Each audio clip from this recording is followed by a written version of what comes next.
A procedural vote on the financial reform package could take place in the Senate tomorrow. Not a moment too soon for our Ben Stein. For many years, the public image that Wall Street has tried to portray of itself is this: a group of careful, gray-haired, well-coiffed, experienced, thoughtful, older men and women who care for your money and help you get that yacht you deserve when you retire. That's a pretty image, but it has not been entirely true for a long time now, if ever.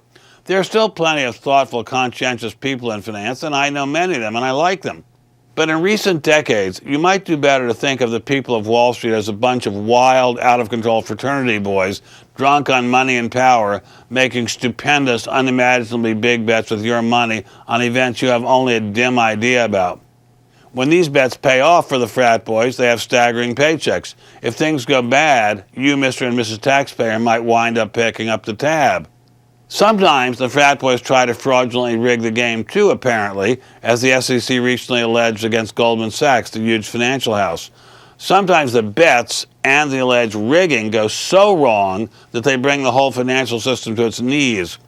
Imagine a group of drunken frat boys playing with nuclear missiles, as Warren Buffett suggested in an analogy, and you have the general idea. You don't even have to imagine it. This is what led to the current recession.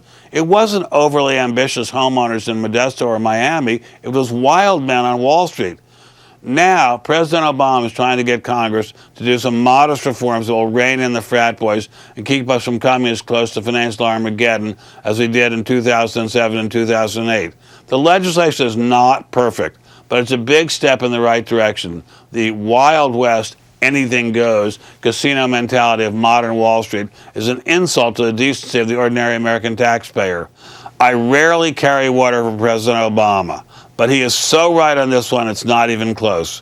Time for the grown-ups to step in and take the weapons of financial mass destruction away from the party-hardy crowd. Time to keep the specter of another Great Depression far from our American door. Good night, boys. Take your Ferraris and go home. Vroom, vroom.